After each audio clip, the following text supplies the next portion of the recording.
बिस्मिल्लाहिर्रहमानिर्रहीम अस्सलामुअलैकुम। आज का हमारा टॉपिक है साइटोप्लाज्म। आज के इस लेक्चर में हम साइटोप्लाज्म को डिस्कस करते हैं कि साइटोप्लाज्म किसे कहते हैं, स्ट्रक्चर ऑफ साइटोप्लाज्म किस तरह होता है, मतलब साइटोप्लाज्म के मेन पार्ट्स और पोर्शन जो है ना वो कौन कौन से हैं और फंक्शंस ऑफ साइटोप्लाज्म कौन कौन से हैं। स्टार्ट करते हैं साइटोप्लाज्म को। साइटोप्लाज्म का डिफिनीशन है, it is a dense granular and an aqueous substance means H2O containing present between cell membrane and nuclear membrane। Cytoplasm ये एक डेंस ग्रेनुलर और एक्वियस सब्सटेंस होता है। एक्वियस सब्सटेंस का मतलब है कि इनके अंदर पानी मौजूद होता है और ये सेल मेम्ब्रेन और न्यूक्लियर मेम्ब्रेन्स के दरमियान में मौजूद होता है। तो साइटोप्लाज्म ये एक डेंस ग्रेनुलर और एक्वियस सब्सटेंस होता है जो कि सेल मेम्ब्रेन और न्यूक्लियर मेम्ब्रेन्स के दरमियान में मौजूद होता है। स्टूडेंट्स, डेंस का मतलब है गाढ़ापन। ये जो साइटोप्लाज्म होता है ये जो है ना गाढ़ा होता है। इसके साथ साथ ग्रेनुलर का मतलब है दानेदार, या जो है ना ग्रेनुलर जो है ना ये स्मॉल पार्टिकल्स को कहते हैं। इस साइटोप्लाज्म्स के अंदर जो है ना स्मॉल पार्टिकल यानी छोटे छोटे ज़रे या छोटे छोटे पार्टिकल्स मौजूद होते हैं। इसी वजह से इनको जो है ना ग्रेनुलर कहते हैं। और एक्वियस सब्सटेंस का मतलब है, जिस तरह मैंने आपको पहले बताया कि एक्वियस सब्सटेंस वो सब्सटेंस जिनके अंदर पानी मौजूद होता है। अब स्टूडेंट्स, फॉर एग्जांपल ये हमारे पास सेल का एक स्ट्रक्चर है। अब सेल के स्ट्रक्चर में ये हमारे पास ये जो आउटर मोस्ट कवरिंग है, इस आउटर मोस्ट कवरिंग को जो है ना सेल मेम्ब्रेन कहा जाता है। सेल के इर्द गिर्द जो आउटर मोस्ट कवरिंग होता है, इस आउटर मोस्ट कवरिंग को जो है ना सेल मेम्ब्रेन कहा जाता है। अब सेल्स के अंदर जो है ना एक मेन ऑर्गेनेल्स मौजूद होता है। ये जो ऑर्गेनेल्स है जिसको मैंने रेड कलर से शो किया है, इस ऑर्गेनेल्स को जो है ना न्यूक्लियस कहा जाता है। और ये जो न्यूक्लियस होता है इनके इर्द गिर्द भी जो है ना एक मेम्ब्रेन मौजूद होता है। यहाँ पर जिसको जो है ना मैंने ब्लैक कलर से शो किया है, ये जो है ना न्यूक्लियस का मेम्ब्रेन है। न्यूक्लियस के इर्द गिर्द जो मेम्ब्रेन्स मौजूद होता है, इस मेम्ब्रेन को न्यूक्लियर मेम्ब्रेन्स कहा जाता है। इसके साथ साथ स्टूडेंट्स, न्यूक्लियस के अंदर जो रीजन्स या जो पोर्शन मौजूद होता है, इसको जो है ना न्यूक्लियोप्लाज्म्स कहा जाता है। इसको क्या कहा जाता है? इसको जो है ना स्टूडेंट्स न्यूक्लियोप्लाज्म्स कहा जाता है। न्यूक्लियोप्लाज्म। तो स्टूडेंट्स, अब इस सेल मेम्ब्रेन और न्यूक्लियर मेम्ब्रेन्स के दरमियान में ये वाला जो पोर्शंस है, ये जो एम्प्टी पोर्शन है या ये जो एम्प्टी स्पेस है, इसको जो है ना स्टूडेंट्स साइटोप्लाज्म्स कहा जाता है। तो स्टूडेंट्स, सेल मेम्ब्रेन और न्यूक्लियर मेम्ब्रेन्स के दरमियान में जो डेंस ग्रेनुलर और एक्वियस सब्सटेंस होता है, या सेल मेम्ब्रेन और न्यूक्लियर मेम्ब्रेन्स के दरमियान में जो स्पेस मौजूद होता है, इस स्पेस को जो है ना साइटोप्लाज्म्स कहा जाता है। स्टूडेंट्स, ये था हमारे पास साइटोप्लाज्म के साइटोप्लाज्म कैसे कहते हैं। अब स्टूडेंट्स, साइटोप्लाज्म के साथ जो है ना दो और टर्म भी सेल बायोलॉजी में इस्तेमाल होते हैं। और अक्सर स्टूडेंट जो है ना स्टूडेंट्स इस दो टर्म्स को जो है ना लेके कंफ्यूज हो जाते हैं कि ये टर्म जो है ना ये किसे कहते हैं। ये जो दो टर्म्स है इनमें हमारे पास पहला टर्म है प्रोटोप्लास्ट और दूसरा है प्रोटोप्लाज्म। अब प्रोटोप्लास्ट और प्रोटोप्लाज्म कैसे कहते हैं? स्टूडेंट्स, प्रोटोप्लास्ट जो है ना ये सेल मेम्ब्रेन से लेकर सेल मेम्ब्रेन, साइटोप्लाज्म और न्यूक्लियस, इन तमाम रीजन्स को कलेक्टिवली जो है ना प्रोटोप्लास्ट कहा जाता है। इनको क्या कहा जाता है? इनको प्रोटोप्लास्ट कहा जाता है।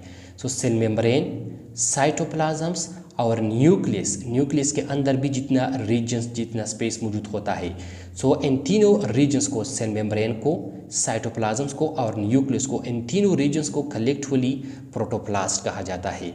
और प्रोटोप्लाज्म जो है ना ये सेल मेम्ब्रेन्स के अलावा सेल मेम्ब्रेन से नीचे सेल्स के अंदर जितना भी पोर्शन मौजूद होता है, ये जो साइटोप्लाज्म और न्यूक्लियस का पोर्शन होता है, इन दोनों को कलेक्टिवली प्रोटोप्लाज्म्स कहा जाता है। ये था हमारे पास स्टूडेंट्स साइटोप्लाज्म्स, प्रोटोप्लास्ट और प्रोटोप्लाज्म। अब स्टूडेंट्स आते हैं स्ट्रक्चर ऑफ साइटोप्लाज्म की तरफ कि साइटोप्लाज्म का स्ट्रक्चर किस तरह होता है। तो स्टूडेंट, साइटोप्लाज्म का जो स्ट्रक्चर होता है वो दो चीज़ों पर मुश्तमिल होता है। इनमें पहला है मेन पार्ट्स ऑफ साइटोप्लाज्म और दूसरा है पोर्शन ऑफ साइटोप्लाज्म। पहले हम पोर्शन ऑफ साइटोप्लाज्म को स्टडी करते हैं कि साइटोप्लाज्म के पोर्शन जो है ना वो कौन कौन से हैं, या साइटोप्लाज्म में जो है ना कितने पोर्शन होते हैं। तो स्टूडेंट्स ये जो स्ट्रक्चर आप लोग देख रहे हैं ये जो है ना हमारे पास सेल का स्ट्रक्चर है। अब सेल के स्ट्रक्चर में ये वाला जो है ना ये जो आउटर मोस्ट कवरिंग है जिसको मैंने ग्रीन कलर से शो किया हुआ है ये जो है ना इस सेल का सेल मेम्ब्रेन है। इसके साथ साथ सेल्स के अंदर जो है ना ये वाला जो ऑर्गेनील्स है इनको जो है ना न्यूक्लियस कहा जाता है और ये वाला जो स्पेस के या ये वाला जो पोर्शन है इनको जो है ना साइटोप्लाज्म्स कहा जाता है। ये जो है ना हमारे पास साइटोप्लाज्म है। अब साइटोप्लाज्म की जो है ना स्टूडेंट दो पोर्शन होती है, एक को जो है ना एक्टोप्लाज्म कहा जाता है और दूसरे को एंडोप्लाज्म कहा जाता है।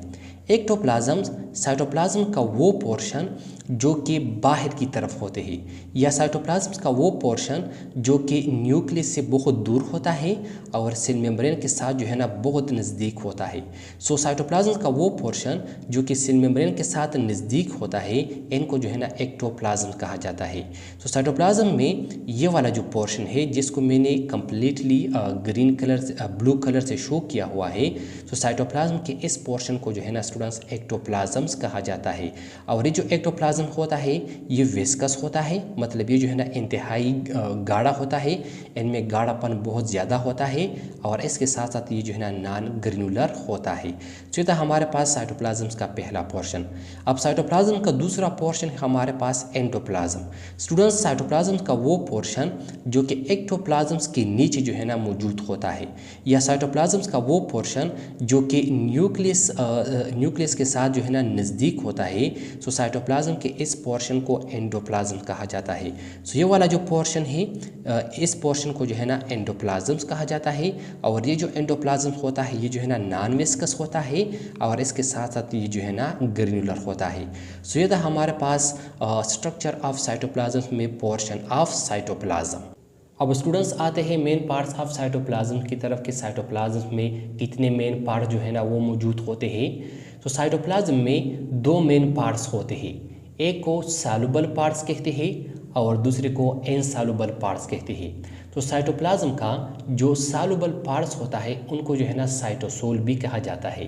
तो साइटोप्लाज्म का जो सॉल्युबल पार्ट्स होता है उनको साइटोसोल भी कहा जाता है और ये जो सॉल्युबल पार्ट्स या ये जो साइटोसोल होता है ये 90% वाटर पर मुश्तमिल होता है और 10% बायोमॉलिक्यूल्स पर मुश्तमिल होता है।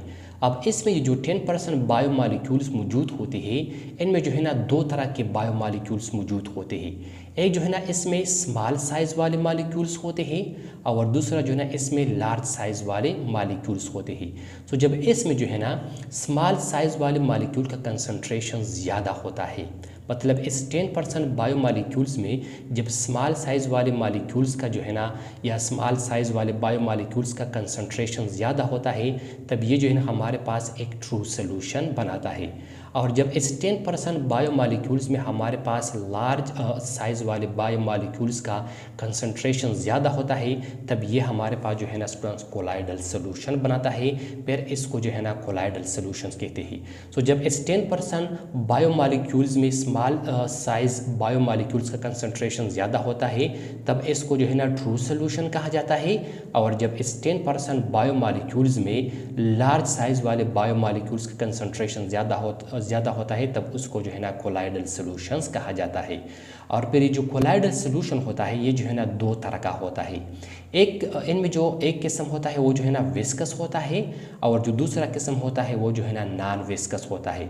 सो कोलाइडल सोल्यूशन का जो विस्कस किस्म होता है उनको जो है ना जेल्स कहा जाता है और कोलाइडल सोल्यूशन का जो नॉन विस्कस किस्म होता है उनको जो है ना स्टूडेंट सोल कहा जाता है। तो स्टूडेंट्स इतना हमारे पास जेल और सोल का कंसेप्ट कि जेल और सोल जो है ना वो किसे कहते हैं। तो जब जो कोलाइडल जो है ना वो विस्कस फॉर्म में होता है तब इसको जो है ना जेल्स कहा जाता है और जब कोलाइडल जो है ना वो नॉन विस्कस फॉर्म में होता है तब इसको जो है ना सोल कहा जाता है। तो स्टूडेंट्स ये था हमारे पास साइटोप्लाज्म का पहला पार्ट्स। अब साइटोप्लाज्म का दूसरा पार्ट होता है हमारे पास इनसॉल्युबल पार्ट्स। ये जो इनसॉल्युबल पार्ट्स होता है ये जो है ना ऑर्गेनील्स और सेल इंक्लूजन्स पर मुश्तमिल होता है। ऑर्गेनील्स जिस तरह के माइटोकॉन्ड्रिया है, गोल्गी बॉडीज़ है, राइबोसोम्स है, एंडोप्लाज्मिक रेटिकुलम होता है, इनको जो है ना ऑर्गेनील्स कहते हैं। और सेल इंक्लूजन जो है ना जब स्टोरेज प्रोडक्ट्स और वेस्ट प्रोडक्ट जो है ना आपस में कंबाइन हो जाते हैं तो इनको जो है ना सेल इंक्लूजन्स कहा जाता है। जिस तरह के हमारे पास ग्लाइकोजन्स होता है, लिपिड्स होता है और यूरिया होता है एटसेट्रा वगैरह। तो स्टूडेंट्स ये था हमारे पास मेन पार्ट्स ऑफ साइटोप्लाज्म्स के साइटोप्लाज्म में जो है ना कितने मेन पार्ट्स होते हैं और वो पार्ट जो है ना वो कौन कौन से हैं। अब स्टूडेंट्स आते हैं फंक्शंस ऑफ साइटोप्लाज्म की तरफ कि साइटोप्लाज्म्स के फंक्शन, साइटोप्लाज्म्स के खुसूसियात जो है ना वो कौन कौन से हैं। सो फंक्शंस ऑफ साइटोप्लाज्म में हमारे पास साइटोप्लाज्म्स का पहला फंक्शन है cytoplasm act as a store house of biochemical molecules. Cytoplasm जो है ना ये बायोकेमिकल मॉलिक्यूल्स के लिए जो है ना students as a store house act करता है। मतलब हमारे पास जितनी भी जो है ना स्टूडेंट्स बायोकेमिकल मॉलिक्यूल्स होती है सेल्स के अंदर वो तमाम जो है ना साइटोप्लाज्म के अंदर स्टोर होती है, वो तमाम जो है ना साइटोप्लाज्म के अंदर जमा हो जाती है। जिस तरह के प्रोटीन होती है हमारे पास लिपिड्स के या जो है ना कार्बोहाइड्रेट्स वगैरह होती है, ये तमाम जो है ना साइटोप्लाज्म के अंदर स्टोर होती है। सो ये था हमारे पास साइटोप्लाज्म का पहला फंक्शन। अब साइटोप्लाज्म का दूसरा फंक्शन है act as a site for metabolic processes. Cytoplasm जो है ना ये मेटाबॉलिक प्रोसेस के लिए जो है ना एज अ साइट एक्ट करते हैं। मतलब सेल्स के अंदर जितनी भी मेटाबॉलिक प्रोसेस होती है वो तमाम जो है ना साइटोप्लाज्म के अंदर होती है। जिस तरह के हमारे पास ग्लाइकोलाइसिस के या और जितनी भी मेटाबॉलिक रिएक्शन, मेटाबॉलिक प्रोसेस के तमाम जो है ना इनमें जो है ना ज़्यादातर जो मेटाबॉलिक प्रोसेस होती है वो जो है ना साइटोप्लाज्म्स के अंदर होती है। तो ये था हमारे पास दूसरा फंक्शंस ऑफ साइटोप्लाज्म। अब साइटोप्लाज्म का तीसरा फंक्शन है हमारे पास प्लेस फॉर ऑर्गेनील्स। साइटोप्लाज्म जो है ना ये ऑर्गेनील्स के लिए जो है ना प्लेस जो है ना वो प्रोवाइड करता है। इसके साथ साथ ऑर्गेनील्स का बेटर फंक्शन के लिए बहुत अच्छी तरह से अपना खुसूसियात परफॉर्म करने के लिए जो है ना स्टूडेंट्स ये स्पेस प्रोवाइड करता है। सो ये था हमारे पास साइटोप्लाज्म का तीसरा फंक्शन। अब साइटोप्लाज्म का चौथा और आखिरी फंक्शन है हमारे पास amino acid, fatty acid and nucleic acid are synthesized here. Students हमारे पास जो अमीनो एसिड, फैटी एसिड और न्यूक्लिक एसिड्स होती है इन तमाम की सिंथेसिस जो है ना वो साइटोप्लाज्म में होता है। सो ये था हमारे पास साइटोप्लाज्म्स के साइटोप्लाज्म्स कैसे कहते हैं। तो स्टूडेंट्स आई होप आपको समझ आया होगा।